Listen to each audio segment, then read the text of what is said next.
Hey, it's Heidi with another video. Welcome back. I wanted to make a special video because I got a request specifically and I love them. Please keep them coming. You can comment here with a request or go to lovecoachheidi.com and submit one. So anyway, today's question was about, can a narcissist change if they seek out help? What a great question, right? If you're in a relationship with a narcissist, oh my God, it could be overwhelming, exhausting, create anxiety, sadness, leave you completely feeling used, abused, violated. It can be pretty traumatic. And so I want to talk about, well, can that relationship be saved? Because really that's what somebody's asking when they say, can they change? They're asking, can the relationship be okay, right? So let's just talk about narcissism, not to bust out the DSM to do a diagnostic, but traditionally when we think about narcissists, we think about narcissist who fell in love with his own reflection, and he was kind of an egomaniac, right? Back in Freudian days and when that whole thing came about.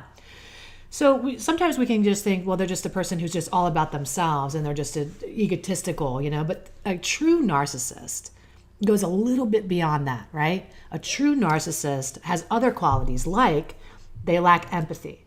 So they might be hurting you and you could have a lot of feelings and emotions around what they're doing, but they just don't have any insight into those feelings or emotions because they can't identify, because they truly don't have any empathy, right? So it's kind of like, I don't know what your problem is. I don't know why you feel the way you feel. And they really mean it that way. They truly cannot relate emotionally to people.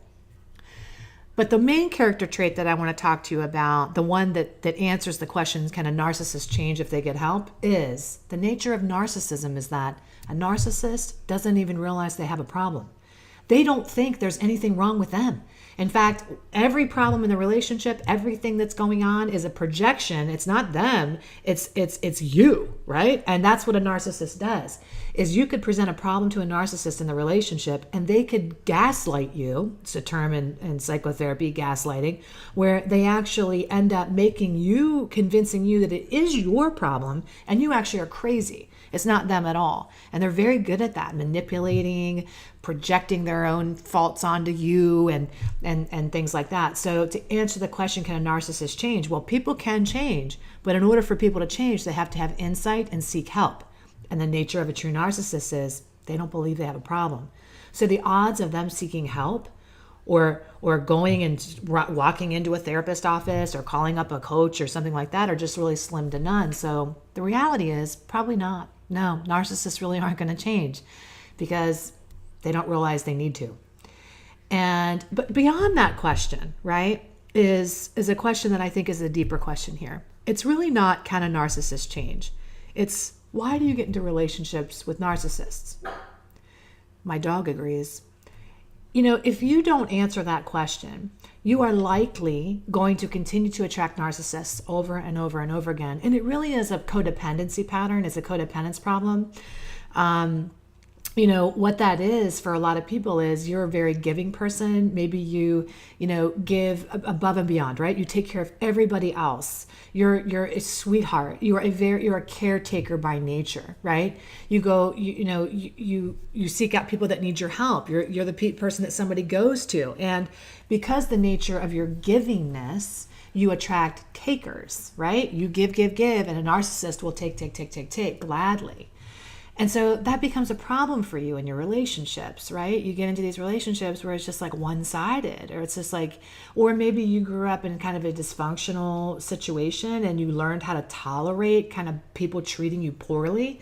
And so just because you know how to be in war doesn't mean you should keep signing up for battle, right? Just because you know how to function in dysfunction doesn't mean you should, but you can be sucked into that pattern. There are actually...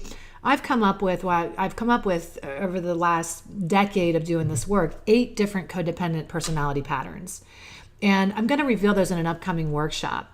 And it really is, I'm very proud of these 8 different personality types because I think of when we think about traditional kind of codependence, we have one personality type we think of, like clingy Claire, I call her, which is like, can't make up her own mind and she wants to do whatever you're doing and she's compliant, she goes with the flow and she gets our esteem, or a low self-esteem kind of person. But really there are a lot of different types of patterns, right? The person who doesn't know how to trust people, the other person who needs to control people. There's a lot of different types. And so I want you to join me on that workshop. If you're interested in it, I'm just right now getting ready to gather all the information to make it happen. But I want to serve you the best way possible. So if you're interested in a workshop on codependence, just comment and below, yes, that would be great for you and awesome. And I'll keep you in the loop when we're ready to have that link active for you to sign up. And also, if you are interested in that codependency workshop, what do you want me to cover in particular? What's maybe a question that you have that I can answer on that workshop? So anyway, in the meantime, I hope that answers your question for now. And I hope you have a great week and take excellent care of yourself. I'll see you in another video. Okay, love you. Bye.